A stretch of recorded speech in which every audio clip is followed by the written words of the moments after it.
তো ভিডিওর শুরুতেই আবারও একটা হেলদি খাবার নিয়ে চলে আসলাম। তো এই তো আমি যখন শাক ভাজি করি, এটা হচ্ছে,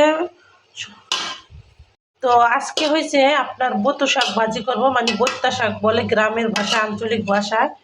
তো এখানে কাঁচামরিচ, তারপরে রসুন, পেঁয়াজ, লবণ দিয়ে অলরেডি এখন শাকটা একটু সিদ্ধ করে নেবো। এটাকে একদম ভর্তা বানাই ফেলবো যেহেতু। আর শাকটার প্রধান রহস্য হচ্ছে তোমার না ঢাইকে রান্না করলে কিন্তু এই যে সবুজ রঙটা, এই সবুজ রঙটা যেন থাকে, যার কারণে এভাবে ঢাকবো না, এভাবে সিদ্ধ করে একদম গালিয়ে শুকনো মরিচ দিয়ে, রসুন দিয়ে, পেঁয়াজ দিয়ে বাগার দেবো। এতটা স্বাদ বলার বাহিরে।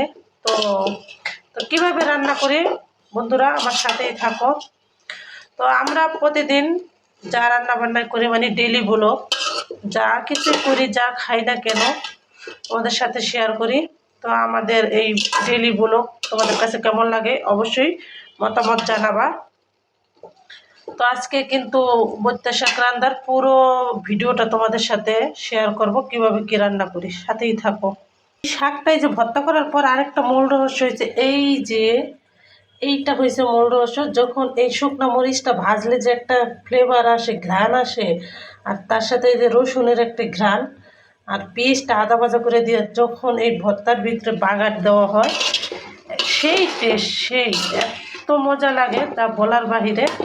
বিশেষ করে গরম গরম খুবই মজা লাগে। তো বন্ধুরা আমার সাথেই থাকো। আমি কি বেশি বললাম নাকি?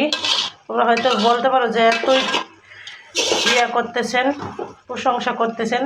তোমরা চাইলে একবার বাসায় ট্রাই করতে পারো যে আমি বেশি বলে ফেললাম নাকি। তো আমার সাথেই থাকো। এই তো আমি শাকটাকে একদম গালায় নিয়েছি, ভর্তা বানাই নেব। তো গ্যাসের চুলা তো, যার কারণে এতটা সাউন্ড হইতেছে, শব্দ হইতেছে। যাই হোক, তো এইদিকে তো আমি অলরেডি তেল দিয়ে শুকনো মরিচ দিয়ে দিচ্ছি। আর মরিচটা একটু ভাজা হলে আমি রসুন দিয়ে দেবো এর ভিতরে। রসুন আবার ভাজা হলে এর ভিতরে দিয়ে দেবো পেঁয়াজ।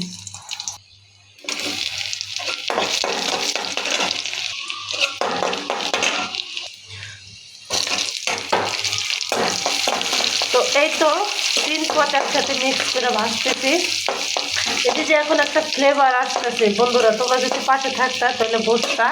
এটাই হয়েছে আসল রহস্য, হইতো শাক ভাজি। এখন এটা ভিতরে দিব আর কি, লাড়াচাড়া, সেই মজা। তো এখন এই তো অলরেডি ভাজা শেষ। আমি এখন এর ভিতরে এই তো বোতা শাক দিয়ে দিব। এই তো কালারটা কিন্তু, এই যে বন্ধুরা আমি শুরুতেই বলছিলাম যে কালারটা কিন্তু অলরেডি সবুজ সবুজ রাখবো।